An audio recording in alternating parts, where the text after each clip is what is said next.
नमस्कार साथियों, मैं मनीष पाल आप सभी का आपके अपने चैनल लर्न एंड शेयर में तहे दिल से स्वागत और अभिनंदन करता हूं। हम लोग पढ़ रहे थे हाई स्टोरी कक्षा 9th की और सबसे इंटरेस्टिंग टॉपिक दुनिया का और एक सबसे जाना माना विषय वो था हिटलर के बारे में। तो हम लोग पढ़ रहे हैं नाथसीवाद और हिटलर का उदय। इसके लेक्चर 1 और 2 हम लोग कंप्लीट कर चुके हैं। आज है हमारा लेक्चर नंबर 3। तो लेक्चर नंबर 3 में हमें कौन कौन से टॉपिक कवर करने हैं वो देखते हैं। हम पढ़ेंगे राजनीतिक रेडिकलवाद। ये रेडिकलवाद क्या है? ये एक विचारधारा थी, ठीक है, परिवर्तनवादियों की, जो हम लोग चैप्टर 2 में देख करके आए थे। ओके, वो विचारधारा थी।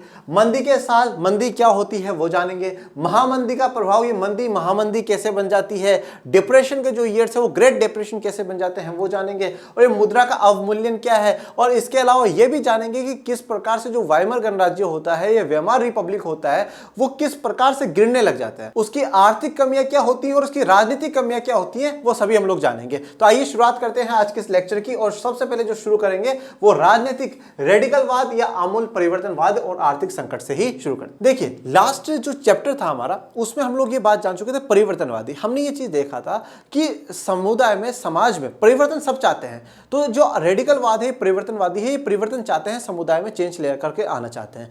अभी जो जर्मनी की जो स्थिति बनी हुई है, जर्मनी की स्थिति में आपको ये देखने को मिलेगा कि जो सोशलिस्ट है, जो डेमोक्रेट्स है, ये लोग क्या है, ये वाइमर गणराज्य के पक्ष में है। ये वाइमर गणराज्य के पक्ष में। पर जो रूढ़िवादी है, पुरातनपंथी है, राष्ट्रवादी लोग हैं, ये क्या है, ये वाइमर गणराज्य के विपक्ष में है। और जो वाइमर गणराज्य के पक्ष में है उनको नवंबर के अपराधी कहकर के चिढ़ाते हैं, उनकी मजाक भी उड़ाते हैं। ये हम लास्ट के लेक्चर्स में पढ़ चुके हैं। वाइमर गणराज्य ने अपना एक संविधान बनाया। उनको नवंबर के अपराधी क्यों कहा जाता है, ये लास्ट के लेक्चर्स में जाना हम लोगों ने। क्यों कहा जाता है? क्योंकि जो वर्साई की जो संधि हुई और उस संधि में जो जर्मनी की स्थिति हुई, जिस प्रकार से जर्मनी को अपंग बना दिया गया आर्थिक रूप से, राजनीतिक रूप से और सैनिक शासन के रूप से, कि उनकी मिलिट्री तक भी भंग कर दी गई, इन रूपों से क्या है, जर्मनी अपंग बन जाता है। और इसके लिए जिम्मेदार किसको? वाइमर गणराज्य को ठहराया जाता है। क्यों? क्योंकि वर्साई में जो जर्मनी का प्रतिनिधित्व अगर किसने किया था तो वो वर्साई गणराज्य की जो सरकार थी उसने प्रतिनिधित्व किया था। इसलिए जर्मनी के लोगों में इनके प्रति गुस्सा था, आक्रोश था। और वो गुस्सा जो होता है, अब लोग क्या है, उसके लिए बदलाव चाहते हैं, क्योंकि वाइमर गणराज्य से वो नफरत करने लगे। तो आइए शुरुआत करते हैं। वाइमर गणराज्य की स्थापना। देखिए, अब वाइमर गणराज्य की स्थापना हो चुकी थी, स्थिति काफी खराब थी, नाजुक स्थिति थी, लोगों का विरोध। देखिए, कोई भी सरकार हो, कोई भी शासन हो, शासन का कोई सा ही प्रकार हो, चाहे राजा की सरकार हो, चाहे सेना की सरकार हो और चाहे लोकतंत्र में सरकार हो, जब लोग अगर सरकार के विरोधों पर उतरोगे, भाई 1 साल आप लोगों का विरोध झेल सकते हैं, 2 साल झेल सकते हैं, 10 साल 15 साल, पर एक समय ऐसा आएगा जब आपको गद्दी छोड़नी पड़ेगी। आपको जो सत्ता है वो लोगों के हाथ में सौंपनी पड़ेगी। जैसा लोग चाहेंगे, जैसा जनता चाहेगी, वैसा ही करना पड़ेगा। ये तय है। ये हम लोग रूस की क्रांति में भी देख चुके हैं कि राजा को फाइनली 2 मार्च 1917 को गद्दी छोड़नी पड़ी। ठीक है, ये बात हमने अंग्रेजों की हमारे भारत में भी देखी, कितने साल शासन कर लिया, पर जब लोग पूर्ण रूप से जागरूक हो गए तो उन्हें गद्दी छोड़नी पड़ी। और ये बात हम हमारे देश में आज भी सरकारों में देखते हैं, जब जब सरकार कुछ गलत निर्णय लेती है और जनता उन पर दबाव बनाती है तो उन्हें गद्दी छोड़नी पड़ती है या वो फैसले वापस लेने होते हैं। तो वाइमर गणराज्य की स्थापना हुई। अब वाइमर गणराज्य की जो स्थापना हुई, वाइमर गणराज्य की स्थापना कब हुई है? 1918 के बाद हुई। कब हुई है? 1918 के बाद हुई। रूस में हुई बोल्शेविक क्रांति। रूस में बोल्शेविक क्रांति कब हुई? 1917 में हुई। कब? नवंबर 1917, या हम लोग कहे जूलियन कैलेंडर के हिसाब से तो 24 अक्टूबर 1917 को। तो या तो आप अक्टूबर क्रांति कह लीजिए, नवंबर क्रांति, एक ही बात है। पर अगर आप नवंबर क्रांति कहते हैं तो आप ब्रैकेट में लिखिएगा, पुराने कैलेंडर के हिसाब से अक्टूबर क्रांति कहा जाएगा। ओके, तो 1917 में क्या हुआ? वहां पे जो बोल्शेविक क्रांति होती है उसे हम अक्टूबर क्रांति या नवंबर क्रांति कहते हैं। और 1918 में वाइमर गणराज्य की क्या होती है? स्थापना होती है। और 1919 में एक घटना हुई, वो हुई वर्साई की संधि। इस वर्साई की संधि के बाद क्या होता है? वाइमर गणराज्य का विरोध शुरू होता है। तो विरोध, अब वाइमर गणराज्य के पक्ष में कौन था? समाजवादी लोग, सोशलिस्ट लोग थे, वो उसके पक्ष में थे।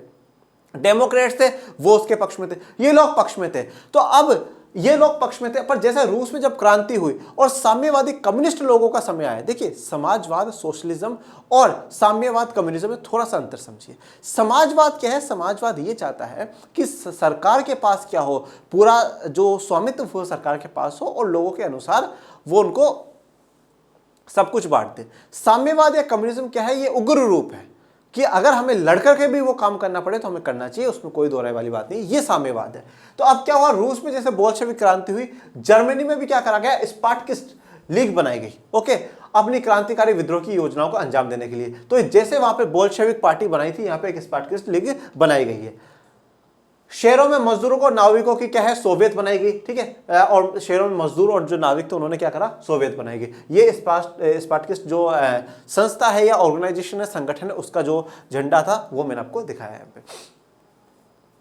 बर्लिन के राजनीतिक माहौल में सोवियत किस्म की शासन व्यवस्था की हिमायत के नारे गूंज रहे थे। अब वाइमर का विरोध हो रहा था कि वाइमर गणराज्य हटना चाहिए और कैसी शासन व्यवस्था आनी चाहिए जो सोवियत किस्म की है। सोवियत किस्म की कैसी? सोवियत में जो मजदूरों के जो ग्रुप्स बने हुए हैं, समूह बने हुए हैं, उनकी जो सरकार है, एक ऐसी सरकार क्या है जर्मनी में भी गठन होनी चाहिए। सबसे इंपॉर्टेंट इंटरेस्टिंग बात यह थी कि 1919 के बाद वाइमर गणराज्य का विरोध होना शुरू होता है वर्साई की संधि के बाद, और जब तक रूस में क्या होता है, रूस में सोवियत सरकारें बनना ही शुरू होती हैं, और जब जब कोई नई नई चीज होती है तो वो बहुत प्यारी लगती है, बहुत अच्छी लगती है। तो यहां पर क्या है, जर्मनी में भी क्या है, मौका मिल गया जो कम्युनिस्ट या साम्यवादी समाजवादी विचारधारा को पैर फंसाने का, कि भाई अभी तो वहां पे लोकतंत्र का विरोध हो रहा है, वाइमर गणराज्य का विरोध हो रहा है। वाइमर गणराज्य क्या था, लोकतंत्र रूप से ही तो चुनकर के आई थी, तो लोकतंत्र का विरोध है, और लोकतंत्र का विरोध है मतलब समाजवाद को, साम्यवाद को बढ़ावा देना चाहिए। ओके, तो वहां पर सोवियत किस्म की शासन व्यवस्था की मांग उड़ने लगी। समाजवादी और डेमोक्रेट्स और कैथोलिक गुटों ने वाइमर में इकट्ठा होकर इस प्रकार के शासन व्यवस्था के विरोध में एक लोकतांत्रिक गणराज्य की स्थापना का फैसला किया। अब देखिए, ये तीनों समुदाय, समाजवादियों, ठीक है, डेमोक्रेट्स और कैथोलिक, मैंने क्या कहा, समाजवादी वो लोग हैं अभी जर्मनी में जो क्या है वाइमर गणराज्य के पक्ष में, बहुत ध्यान से बात को रखिएगा, वाइमर गणराज्य के पक्ष में है। और हम लोग जब बात कर रहे हैं साम्यवादी विचारधारा की, साम्यवाद, ये साम्यवाद क्या है, वाइमर गणराज्य के विपक्ष में। ओके, तो समाजवादी जो है वो वाइमर के पक्ष पे है, समाजवादी डेमोक्रेट्स कैथोलिक पक्ष में है, ये बात मैंने पहले भी लेक्चर में कही थी। और उसके अलावा रूढ़िवादी या पुरातन पंथी और राष्ट्रवादी जो लोग हैं वो वाइमर गणराज्य के सुराष्ट्र विपक्ष में थे। ये लोग पक्ष में हैं, तो समाजवादी वाइमर गणराज्य के पक्ष में है और साम्यवादी है वो विपक्ष में है। तो अब ये जो अब जब इन्होंने क्या करा, इन्होंने ये मांग करी कि सोवियत या रशिया जैसी क्या है सरकारें होनी चाहिए, या सोवियत शासन व्यवस्था जैसी व्यवस्था कहां पर होनी चाहिए, जर्मनी में होनी चाहिए, वो ज्यादा बेहतर है। सोवियत जैसी शासन व्यवस्था जर्मनी में होनी चाहिए। तो जब इन्होंने अपना विरोध शुरू करा, इन्होंने अपना आंदोलन शुरू करा, तो इन समाजवादियों ने भी आंदोलन शुरू कर दिया, डेमोक्रेट्स ने, कैथोलिक ने भी आंदोलन शुरू कर दिया। बोले नहीं नहीं, लोकतंत्र ही ज्यादा बढ़िया है, लोकतांत्रिक गणराज्य ही ज्यादा बढ़िया है, यही होना चाहिए और ये और मजबूत बनना चाहिए।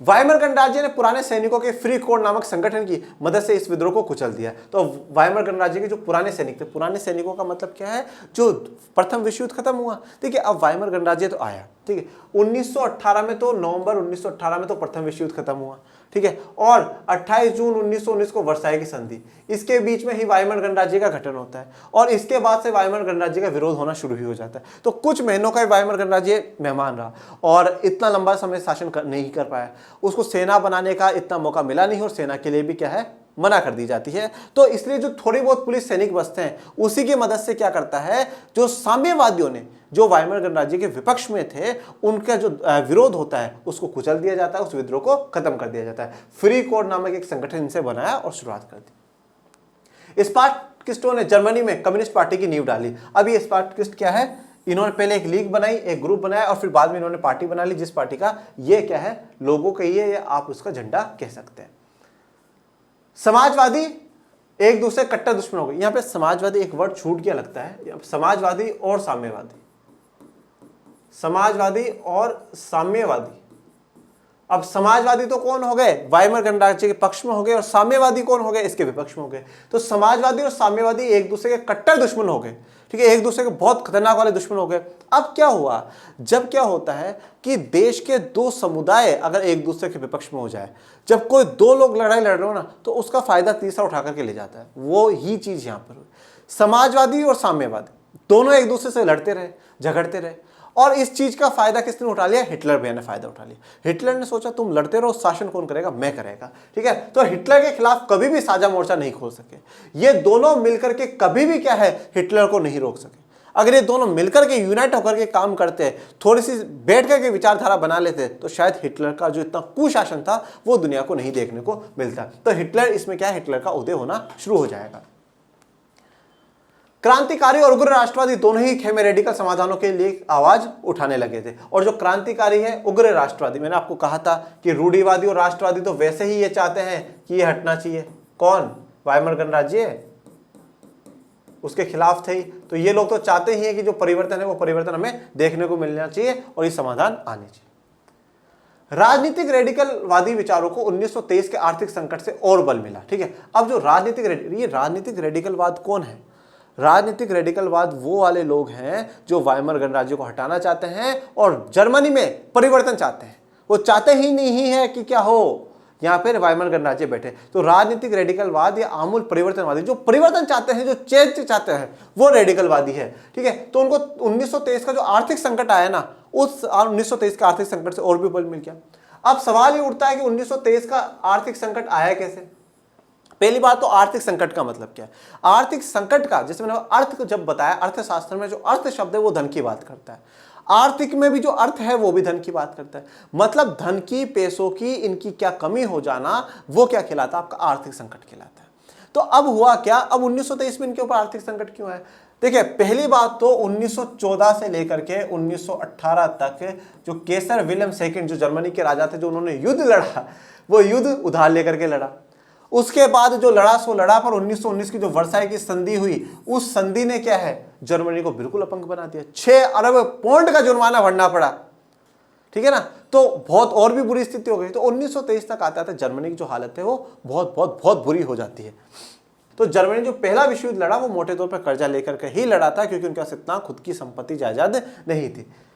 युद्ध के बाद तो उसे स्वर्ण मुद्रा में हर्जाना भी भरना पड़ा। तो स्वर्ण मुद्रा में हर्जाना भरना पड़ा। भाई, पहली बात तो जिनसे पैसा टक का उधार लिया उनको देना है, तो अब खुद के पास तो पहले भी नहीं था, अब युद्ध में हार गए तो और भी बुरी स्थिति हो गई। तो स्वर्ण मुद्रा में, ठीक है, स्वर्ण मुद्रा में, गोल्डन करेंसी में, जैसे स्वर्ण जो आता है, सोना आता है, उसमें क्या करना पड़ा था, देशों को उधार चुकाना पड़ा। वो उधार उनको चुकाया गया।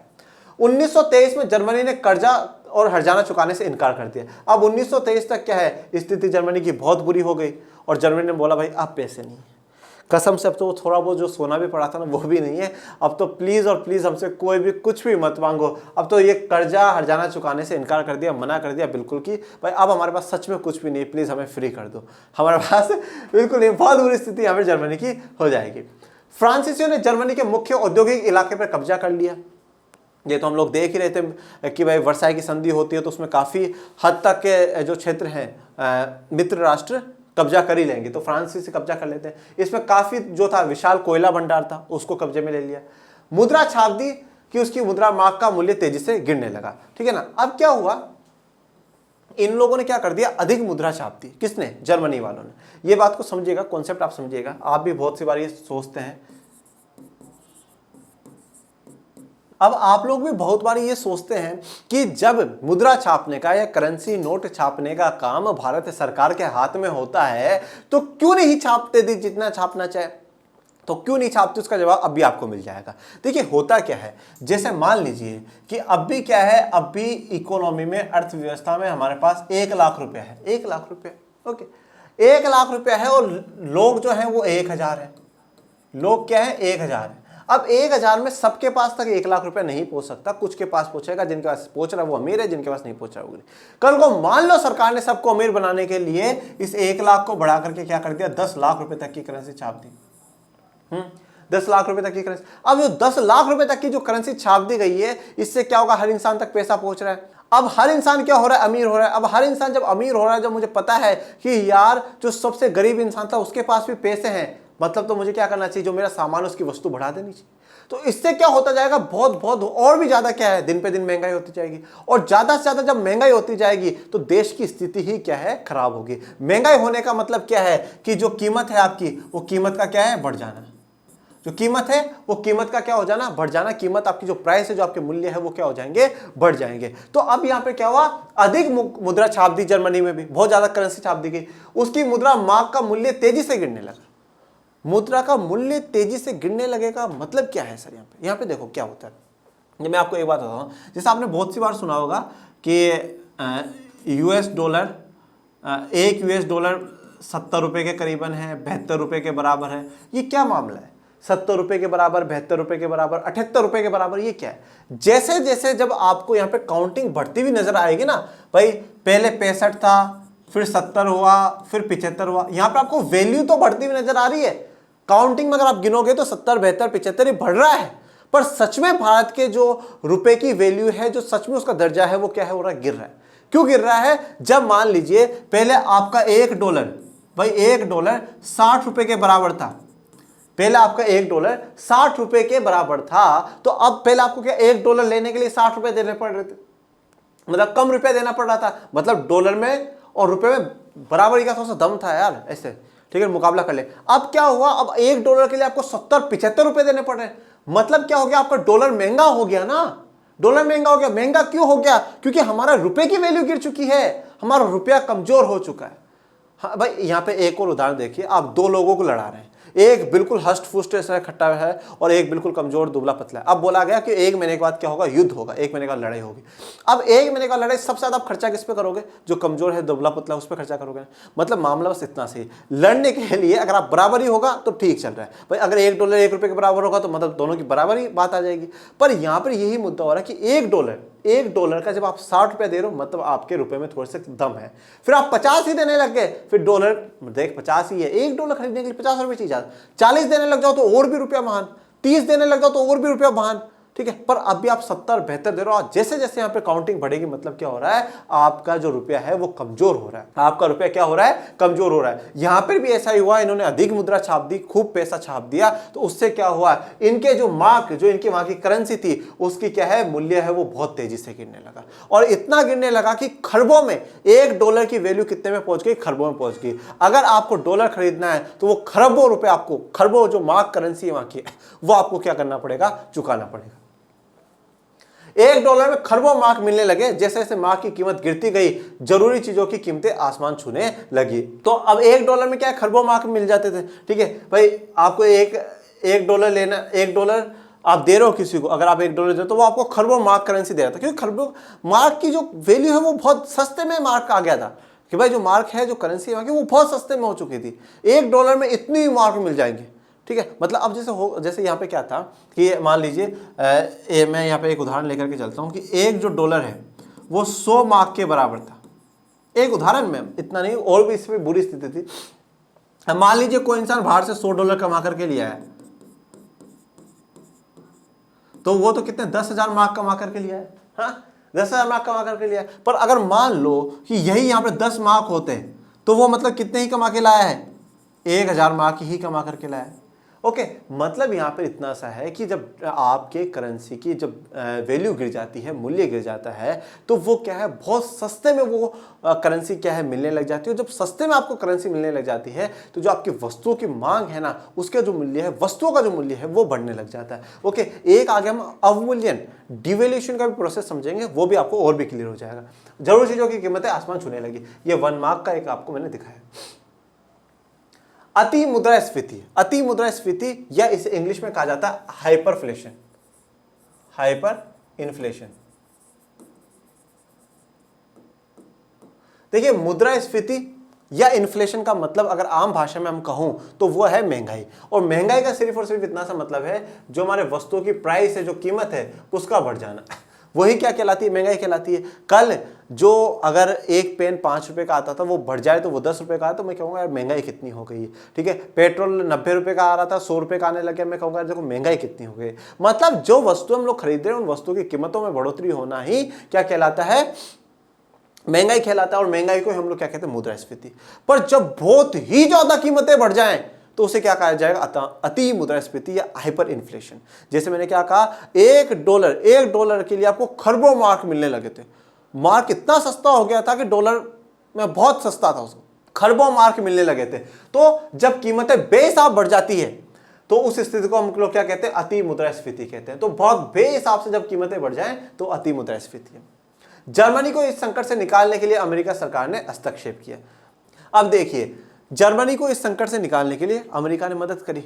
अब मदद कैसे कर सकता है भाई, अमेरिका भी मित्र राष्ट्रों में था, ये भी बैठ करके देख रहा था, हाँ भाई इतने अरब का जुर्माना भरोगे, इतना अरब का हर्जाना भरोगे, बोले ठीक है। तो फिर अमेरिका सरकार ही हस्तक्षेप कर करके जर्मनी को बचाने की कोशिश करे। अब यहाँ पे ऐसी बात नहीं कि जर्मनी अमेरिका बहुत महान है, देखो जर्मनी को अमेरिका की एक नीति है। अमेरिका ये चाहता है कि जो हमारी विचारधारा, उनकी विचारधारा पूंजीवाद की है, उनकी सोच, उनकी विचारधारा, उनकी संस्कृति को कहीं ना कहीं सब लोग अपनाना शुरू कर दें। मतलब कहीं ना कहीं कल को जर्मनी क्या है, एक तरीके से ऐसा हो जाएगा, यार देखो अमेरिका ने हमारी मदद करी थी, उसके प्रति तो हमारे उसकी मदद करना और उसके प्रति हमेशा ऋणी बन करके रहना, ये तो हमारा क्या है, एक एहसान है अमेरिका का जो हम पर उसने किया है। वो एक ड्वेज योजना लेकर के आते हैं। ठीक है, देखिए ये क्या है, ये पर्सन है ड्वेज, चार्ल्स ड्वेज। ये चार्ल्स ड्वेज एक कमेटी वहां पे बनाई गई थी, तो उसके अध्यक्ष थे और उसी के नाम पे ये ड्वेज पॉलिसी या ड्वेज योजना लेकर के आए। इस योजना में जर्मनी के आर्थिक संकट को दूर करने के लिए हट जाने की शर्तों को दोबारा तय किया गया। कौन सी हट जाने की शर्तें? जो वर्साई संधि में हुई थी। तो उनके लिए बोला गया यार देखो अब इतना नहीं चुकाया जा रहा है तो प्लीज इसको चेंज करो। 1923 के बाद हाथ जोड़ लेते जर्मनी ने, भाई अब चुकाने के लिए कुछ भी नहीं है। तो 1924 में ये ड्वेज कमेटी बनती है और ये फिर वापस हट जाने की शर्तों को सही करवाती है। अब आते हैं मंदी के साथ। मंदी या डिप्रेशन का मतलब क्या होता है, पहले ये समझिए। देखिए दो शब्द होते हैं, एक दौर होता है महंगाई वाला दौर। महंगाई के दौर में क्या होती है, जब कीमतें बढ़ जाती हैं, जब कीमतें बढ़ जाएंगी, जब प्राइस बढ़ जाएंगी, तो वो क्या कहलाता है, महंगाई वाला दौर कहलाता है। जब कीमतें बहुत ही ज्यादा गिर जाए किसी वस्तुओं की, बहुत ही ज्यादा गिर जाए, तो वो क्या कहलाता है, मंदी का दौर कहलाता है। अब इस चीज को समझिएगा कैसे, मंदी आती क्यों है उसका कारण समझिएगा। वैसे तो आप लोग क्लास 10th में जब चैप्टर पढ़ेंगे हिस्ट्री के, उसमें भी आपको ये चीज़ समझ में आएगी। 1929 की 1929 का जो मंदी का दौर रहता है वो बहुत पॉपुलर रहता है। ओके, उसको समझेंगे उस समय पर। अभी थोड़ा सा यहाँ पे बात देख लेते हैं। मंदी आती क्यों है, जो मैंने जैसे बोला कि अगर आपकी जो प्राइस है, जो आपके मूल्य हैं वस्तु के, वो गिर जाए तो वो मंदी वाला दौर है। अभी गिरता क्यों? अभी इसलिए गिरता है कि लोगों ने क्या कर दी, मांग कर दी कम, मांग कर दी कम, डिमांड कर दी कम। डिमांड कम कर दी पर जो सप्लाई है, जो पूर्ति हो रही है, वो अभी भी क्या है, ज्यादा है। मतलब मैं एक बात बताता हूं कि भाई जैसे मान लीजिए 100 पेन बनाए किसी कंपनी ने, उस कंपनी ने क्या करा, 100 पेन बनाए, 100 पेन बनाए, पर जो डिमांड है मार्केट में सच में वो कितने की है, वो 70 पेनों की है। मार्केट में डिमांड कितने की है, 70 पेनों की है। जैसे कि फॉर एग्जांपल आप ये भी उदाहरण ले सकते हैं, आप जब सीजन एंड होता है ना, जैसे सर्दियों का सीजन एंड होता है फरवरी मार्च में से होता है, आप फरवरी मार्च में से किसी के पास स्वेटर लेने, जैकेट लेने जाइएगा, वो आपको वो बोलेगा भैया 2000 की, अरे बोले यार नहीं भाई 2000 की, तो बोले नहीं 2000 तो बिल्कुल भी नहीं। अब उसको पता है यार वैसे भी काम आनी नहीं है, बेचनी तो है ही, क्योंकि अब मार्च आ गया है, मार्च में कौन डिमांड करेगा। अप्रैल से 1 अप्रैल से तो वैसे ही धमाकेदार गर्मी पड़ेगी और वैसे अब तो पड़ने लगी, तो कौन पहनेगा। बोले ठीक है कितने दोगे, बोले 1200, तो चलो ले जाओ 1200। ये क्या था, सप्लाई पड़ी थी उसके पास सामान ज्यादा था पर खरीदने वाले कम थे, तो इसलिए उसने क्या कर दिया, 2000 की चीज को भी 1200 में बेच दी, 1200 में बेच दिया। क्यों बेचा, क्योंकि सप्लाई पूर्ति जो हो रही थी, जो प्रोडक्शन उत्पादन था वो ज्यादा था और मांग जो डिमांड थी वो कम थी। क्योंकि मार्च के महीने में आकर कौन डिमांड करेगा, पर वो लेकर के गया। वो क्यों लेकर के गया सर, फिर उसने सोचा यार अभी सस्ते में मिल रही है ले लेंगे, और जैसे ही अक्टूबर में सर्दी शुरू होगी वापस निकाल कर पहन लेंगे। ठीक है, तो यहाँ पर वही, तो 100 पेन बनाए उस कंपनी ने, पर डिमांड कितने की थी, 70 की थी। अब कंपनी को पता चल गया यार 70 ही है लेने वाले, तो ठीक है 70 ही है, तो क्या करेगा, वो बोलेगा यार चलो भाई एक पेन 5 का है तो मैं 2 पेन क्या करूंगा, 8 रुपए में दे दूंगा, ले जाओ जिसको ले जाना। ठीक है, फिर लगा फिर भी कोई नहीं खरीद रहा, तो बोला 2 पेन में 7 रुपए में ही दे दूंगा, तो एक पेन की कीमत 3.5 आना। तो जब मांग कम हो जाती है और पूर्ति ज्यादा हो, सप्लाई ज्यादा हो, तो क्या होता है, उससे क्या होता है, कीमतें गिरना शुरू हो जाती है। अब कीमतें गिरेंगी तो जब फिर इसको पता चलेगा यार कोई फायदा ही नहीं हो रहा, अब तो फायदा नहीं हो रहा, तो ये क्या करेगा, उत्पादन करना बंद कर देगा, उत्पादन बंद कर देगा। उत्पादन बंद करने का मतलब यह है कि हजारों लाखों लोगों का रोजगार छूट जाएगा। हजारों लाखों लोगों का रोजगार छूटने का मतलब है उनके पास इनकम आना, आय आना, पैसा आना बंद हो जाएगा। उनके पास पैसा आना, इनकम आने का मतलब कम बंद हो जाने का मतलब है कि वो और अपनी मांग को गिरा देंगे। क्योंकि अगर पहले वो 100 रुपए कमा रहे थे और अगर अब वो 20 रुपए कमा रहे हैं, तो 20 रुपए में वो सारी वस्तु नहीं खरीद सकते जो वो 100 रुपए में खरीद रहे थे। तो मंदी का दौर तो महंगाई के दौर से भी बुरा है, ये बात ध्यान रखिएगा। मंदी का जो दौर आता है वो तो महंगाई के दौर से भी क्या है, बहुत बुरा होता है। तो मंदी के दौर में क्या हो जाता है, कीमतें गिर जाती हैं, जो सामान है उनकी कमी आ जाती है, लोग डिमांड करना, मांग करना कम कर देते हैं। यही मंदी का दौर होता है, इसी मंदी की बात हम लोग कर रहे हैं। 1924 से 28 तक जर्मनी में कुछ स्थिरता थी, स्टेबिलिटी बनकर की, मतलब स्थिति सही हो चुकी थी, क्योंकि ड्वास योजना के तहत जो मदद हुई वो बहुत बेहतरीन थी। जर्मन निवेश और औद्योगिक गतिविधियों में सुधार मुख्यतः अमेरिका से लिए गए अल्पकालिक कर्जों पर आश्रित था। ठीक है, अब क्या हुआ, जो जर्मन में निवेश हुआ, मतलब नए उद्योग लगाए गए, जो भी पैसा लगाया गया या जो भी औद्योगिक गतिविधियां हुई, मुख्यतः उसमें किसका योगदान था, अमेरिका से जो कर्जा लिया गया, अमेरिका से अल्पकालिक, अल्प मतलब कम और काल का मतलब होता समय, जो कम समय के लिए जो कर्जे लिए गए थे उस पर आश्रित, आश्रित का मतलब डिपेंडेंट था जर्मनी। ठीक है, तो फिर सर क्या जर्मनी ने पैसा देना बंद कर अमेरिका ने पैसा देना बंद कर दिया क्या? जब 1929 में वॉल स्ट्रीट एक्सचेंज शेयर बाजार धाराशायी हो गया तो जर्मनी को मिल रही यह मदद भी रातों रात बंद हो गई। देखिए, वॉल स्ट्रीट एक्सचेंज या शेयर बाजार क्या होता है, हर देश का एक शेयर बाजार होता है, जैसे हमारे बॉम्बे में स्टॉक एक्सचेंज है। ठीक है, तो हर शेयर बाजार होता है और उस शेयर बाजार से ही पता लगता रहता है कि भाई ये कंपनी अभी इतना फायदे में चल रही है, ये नुकसान, ये फायदे, नुकसान। और जब वो एक साथ धाराशायी हो गया, लोगों ने क्या अपने शेयर खींच लिए, जब लोगों को दिखने लगा कि यार मंदी का दौर आने वाला है, मांग दिन पर दिन समय से इस कंपनी, जैसे मान लो मैंने किसी कंपनी का शेयर खरीद रखा, शेयर खरीदने का मतलब मैं उसका कुछ हिस्सा खरीद लेता हूं, मैं उसके कुछ हिस्से में भागीदार बन जाता हूं।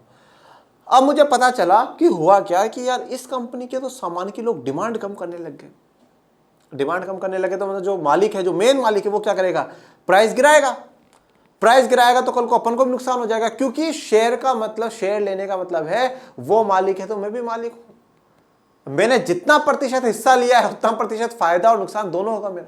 तो मैंने क्या करा, मुझे लगा कि यार इसको नुकसान होने वाला है, मैंने शेयर अपना खींच लिया, मैंने बोल दिया, बेच दिया मैंने किसी दूसरे को। वो उसकी कीमत सच में 1000 रुपए की होगी, उसने बोला है 900, ले ले ले, 900 में भी फायदा है, कल को तो ये 400 में भी नहीं मिलेगा, कल तो ये 900 रुपए में भी ले लिया। सबने धीरे धीरे क्या है, पूरे शेयर मार्केट में क्या है, सबने अपने अपने शेयर हिस्से खींच लिए, कंपनी को वापस बेच दिए या जैसा भी उनको करना था, सबने अपने हिस्से हैं वो शेयर्स जो है वापस खींच लिए। तो वॉल स्ट्रीट एक्सचेंज जो है अमेरिका का दुनिया का सबसे बड़ा शेयर मार्केट है, वो धाराशायी हो जाता है 1929 में। जब क्या है, खुद की प्लेट में खाने के दाने नहीं होंगे तो तुम दान करने की कहां से सोचोगे, बात वो वाली सी है। ठीक है, जब अमेरिका की स्थिति पूरी खराब हो गई, उनकी स्थिति, दुनिया का सबसे बड़ा शेयर बाजार जब बुरी स्थिति में गुजर रहा होगा, जब अमेरिका के पास खुद की इतनी स्थितियां हो जाएंगी कि उनकी फैक्ट्रियां बंद हो जाएंगी, उनकी सबसे बहुत बुरी स्थिति अमेरिका की होगी। ठीक है, अमेरिका ने जिन जिन को कर्जा दिया था ना, अमेरिका सबसे कर्जा लेना शुरू कर देगा, बोले दे दे भाई, जितना भी पैसा प्लीज वापस लौटा दे, हमें कुछ भी नीचे जो है वो लौटा दो। अमेरिका ने जिन बैंकों को, अमेरिका के जो बैंक है, उन्होंने जिन लोगों को पैसा दिया, जो देश के लोग हैं कि पैसा लो, उनसे पैसा लेना शुरू कर दिया। नहीं दे रहे थे, उनके घर जब्त कर लिए, उनके जो जरूरी सामान थे, भाई एसी था एसी जब्त कर लिया, गाड़ी थी गाड़ी जब्त कर ली।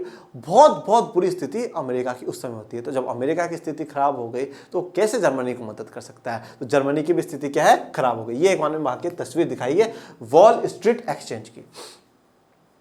24 अक्टूबर को केवल एक दिन में 1.3 करोड़ शेयर बेच दिए जाते हैं। ठीक है ना, ये सोचिए आप कितना बड़ा वो हुआ। ये आर्थिक महामंदी की शुरुआत थी। अब यहां से आर्थिक महामंदी की शुरुआत हो गई जब 1929 में क्या होता है, अमेरिका का वॉल स्ट्रीट एक्सचेंज शेयर बाजार गिर जाता है, धाराशायी हो जाता है, तो वो से महामंदी की शुरुआत है।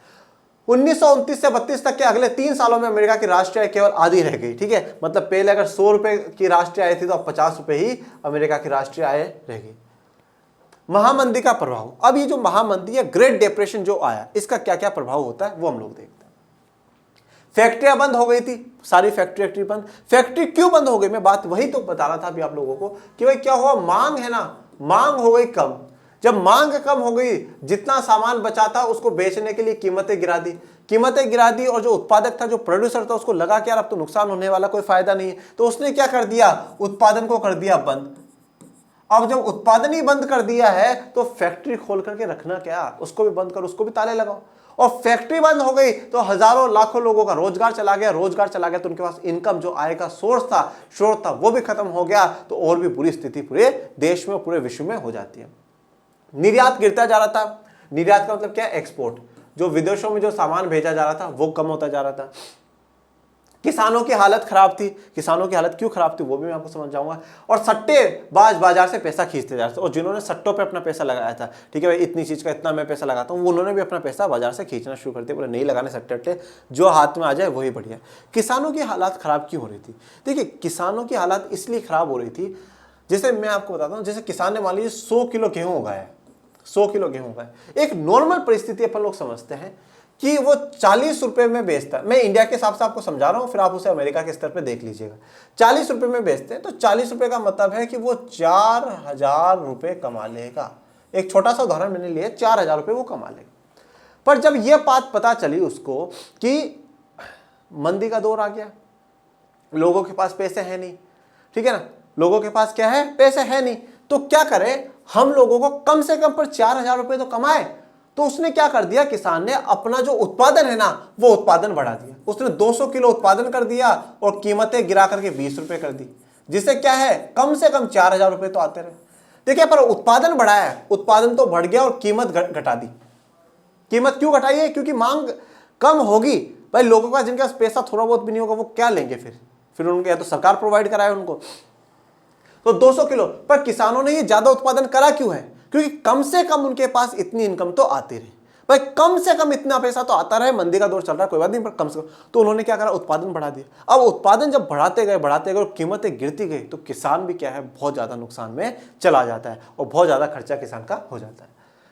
अमेरिका अर्थव्यवस्था में आए इस मंदी का असर दुनिया भर में महसूस किया गया, ठीक है। तो अमेरिका में अगर कोई हलचल हुई तो ऑफकोर्स ये बात उसको पूरा विश्व को ही परिणाम भुगतना पड़ेगा। ये मैंने एक फैक्ट्री दिखाई है जो ऑलमोस्ट बंद है, लगभग बंद है। ये क्यों दिखाया, क्योंकि फैक्ट्रियां बंद हो गई थी, इसको दर्शाने के लिए। इस मंदी का सबसे बुरा प्रभाव जर्मन अर्थव्यवस्था पे पड़ा। क्यों पड़ा, क्योंकि जर्मनी था वो पूरा का पूरा किस पे डिपेंड हो चुका था, आश्रित हो चुका था, अमेरिका पे आश्रित हो चुका था, अमेरिका पे डिपेंड हो चुका था। पर अब अमेरिका की तो खुद की स्थिति बहुत बुरी हो गई। जब अमेरिका की स्थिति बुरी हो गई तो जर्मनी की ऑटोमेटिकली स्थिति खराब होने वाली थी। 1932 में जर्मनी का औद्योगिक उत्पादन 1929 के मुकाबले केवल 40% रह गया। अब जब से 1924 से अमेरिका ने हस्तक्षेप किया, अमेरिका ने अपने निवेश भेजे, ठीक है, इन्वेस्ट करा वहां पे, औद्योगिक उत्पादन जर्मनी में शुरू कराया, तो 1924 से लेकर के 1929 तक बढ़िया उत्पादन चलता रहा।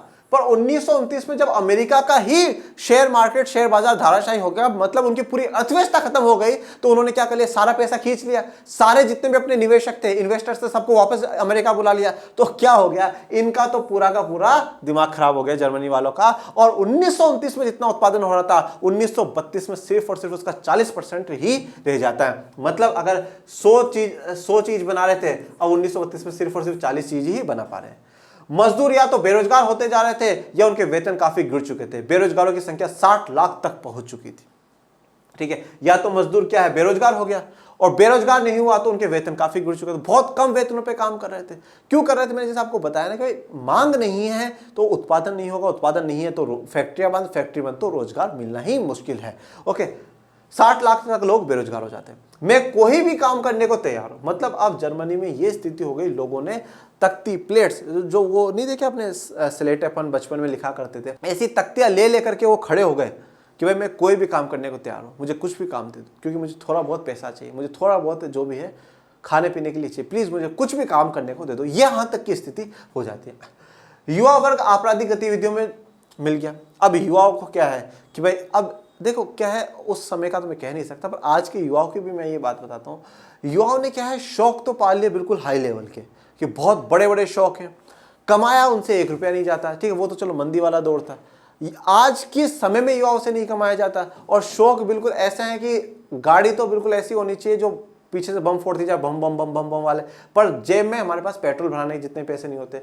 और फिर वो लोग क्या करते हैं, कभी किसी को मार करके पैसे लेंगे, कभी किसी के साथ कुछ गलत कर करके, चोरी कर करके पैसे लेंगे।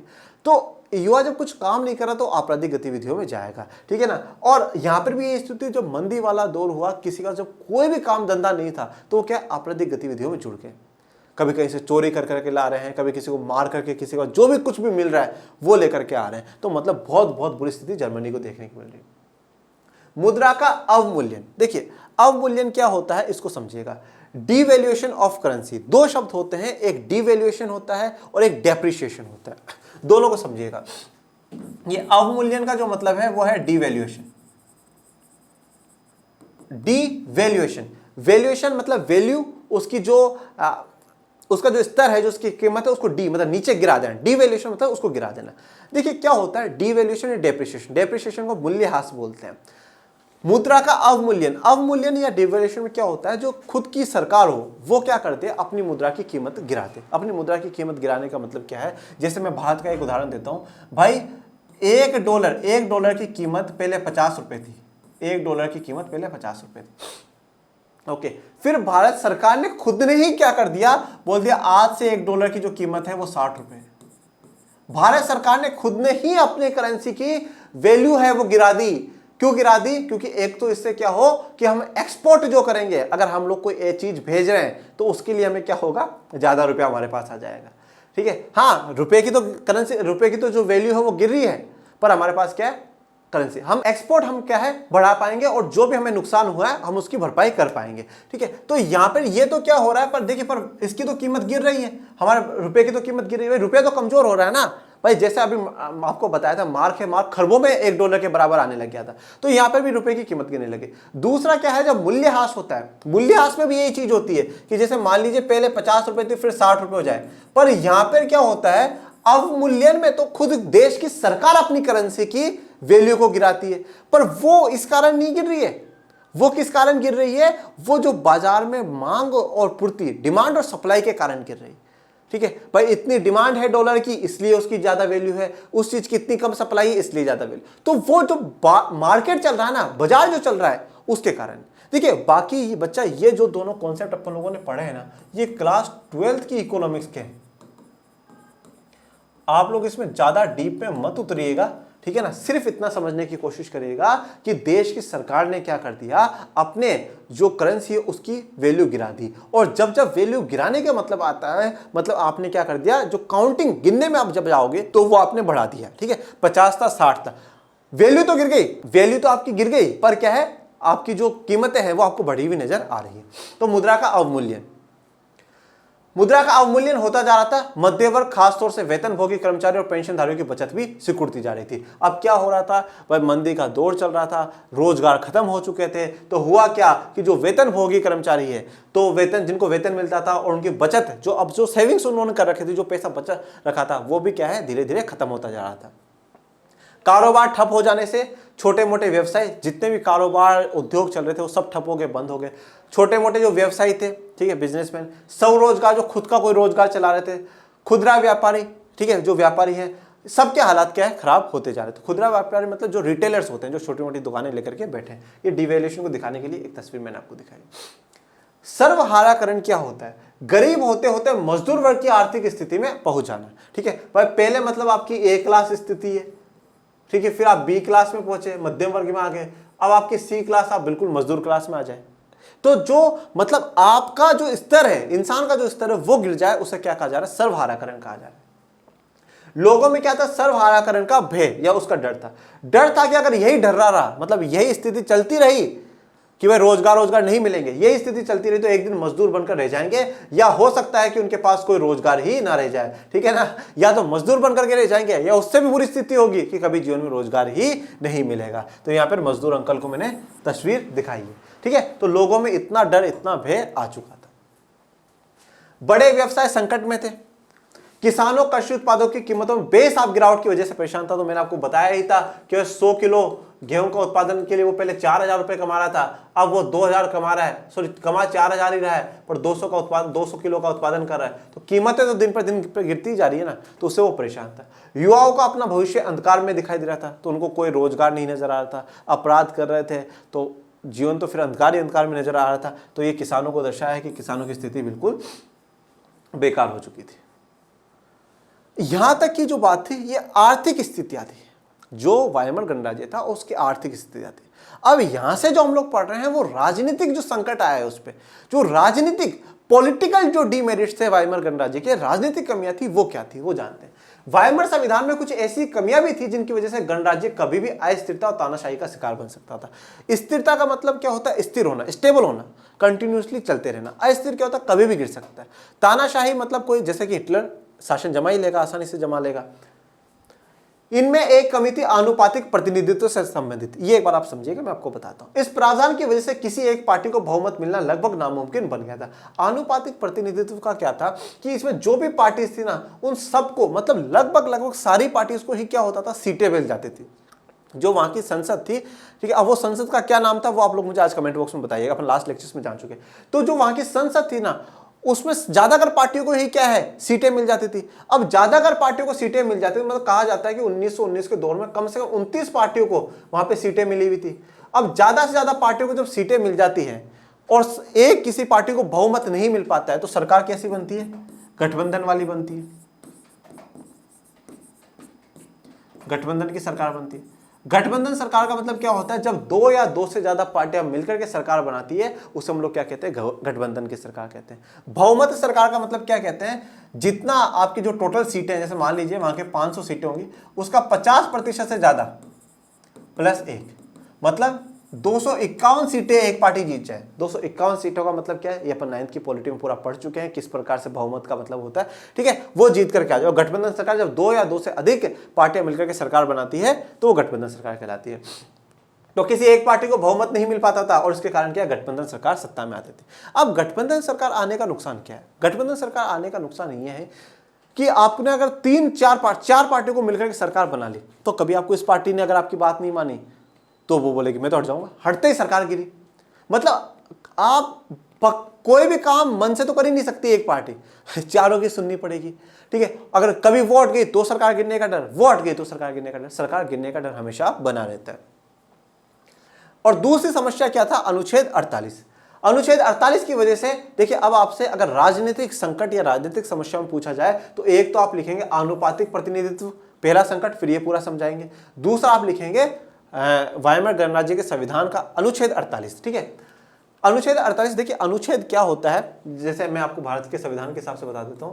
संविधान में सबसे पहले होते हैं भाग, पार्ट्स, ठीक है, पार्ट्स। इन पार्ट्स का के अंदर होते हैं अनुच्छेद, ओके। इन पार्ट्स के अंदर क्या होता है, अनुच्छेद, ठीक है। तो ये सबसे इंपॉर्टेंट भाग है भाई। फिर भाग के अंदर जैसे आपका चैप्टर है भाई, एक चैप्टर दे दिया कि नाथसीवाद और हिटलर का उदय, ये एक भाग बन गया, ठीक है। इसके अंदर फिर 1.1 और कुछ था, 1.1 और था, फिर 2 पर हिटलर का उदय, ऐसे, ओके। तो वो उसके कुछ पॉइंट्स होते हैं। तो अनुच्छेद 48 की वजह से क्या था, राष्ट्रपति को आपातकाल लागू करने, राष्ट्रपति को आपातकाल लागू करने, नागरिक अधिकार रद्द करने और अध्यादेशों के जरिए शासन चलाने का अधिकार दिया गया था। अब इसमें क्या बातें कही गई थी, आपातकाल का मतलब क्या होता है, इमरजेंसी, इमरजेंसी का दौर। इसके लिए भारत के संविधान ने भी प्रावधान करे, इमरजेंसी को लेकर के भारत के संविधान ने प्रावधान करे, और यहाँ पर भी वो शक्तियां राष्ट्रपति के पास ही है। तो देखिए क्या है कि आपातकाल या इमरजेंसी का दौर वो है जब क्या हो, देश में अस्थिरता हो जाए, जब देश में जो सरकार बनी हुई है वो सही से काम नहीं कर पा रही हो, देश में जो सरकार है वो संविधान के खिलाफ जाकर के काम कर रही हो, और देश में ऐसी स्थिति बन चुकी है जब सरकार के बस में अब कुछ भी नहीं रहा है, तो तब क्या करता है, राष्ट्रपति आपातकाल लगाता है और देश को अपने अंडर में ले लेता है कि भाई अब मैं चलाऊंगा, पर उसके बिहाफ पे सरकार ही चलाती है, वो बात एक अलग है। तो आपातकाल लागू करने, नागरिक अधिकार, और ये कहा गया है कि जब जब आपातकाल लगेगा, और इमरजेंसी कब लगती है, जब मान लो कि युद्ध हो गया आपका किसी देश से, युद्ध हो गया, या देश के अंदर शांति का माहौल नहीं है, या आपके आर्थिक संकट आपके देश पे आ गया हो, तब लगती है। तो उस समय में कहा गया जब देश के ऊपर संकट है तो पहले देश जरूरी है, लोगों की आजादी, लोगों के अधिकार बाद में है, पहले देश जरूरी है। तो इसलिए क्या कहा गया है कि जब अगर आपातकाल लगेगा तो नागरिक अधिकारों को भी हम लोग क्या कर सकते हैं, रद्द कर सकते हैं। अध्यादेशों, अध्यादेशों का मतलब क्या होता है, देखिए एक तो कानून होता है, कानून तो आपको क्या होता है, संसद के द्वारा ही पास करवाना पड़ता है, ये भारत की मैं बात कर रहा हूं, और वैसे वहां ही होता है, संसद से आपको पास करवाना पड़ता है, पर कानून परमानेंट है। पर जब क्या हो, संसद हमारी हमेशा तो बैठी हुई नहीं रहती, 3 ही सत्र होते, मैं भारत की संसद के अनुरूप बता रहा हूं। बजट सत्र होता है, फिर मानसून सत्र और फिर शीतकालीन सत्र, मतलब ओवरऑल ही मान लीजिए 4-5 महीने संसद बैठती है, बाकी 7 महीने तो संसद बैठती नहीं है। तो अब होता क्या है कि अगर उन 7 महीनों में मान लो कि सरकार को कोई ऐसा जरूरी कानून बनवाना हो, तो वो क्या करती है, कानून बना लेती है और राष्ट्रपति के पास जाकर के उस पर साइन करवा लेती है।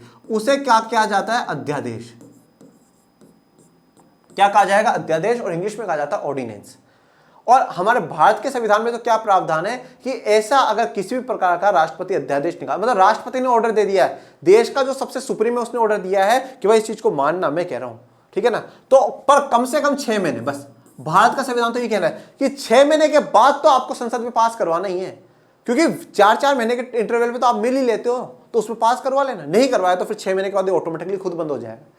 ये भारत का संविधान कहता है। अब इनके में क्या था पता नहीं, ठीक है। तो अध्यादेश मतलब जो चीज संसद से पास नहीं हुई, डायरेक्ट राष्ट्रपति जारी कर रहा है, ओके। तो आपातकाल लागू करना, नागरिक अधिकार रद्द करना और अध्यादेशों के जरिए उसके पास अधिकार थे। अपने छोटे से जीवन काल में वायमर गणराज्य का शासन 20 मंत्रिमंडलों के हाथों में रहा।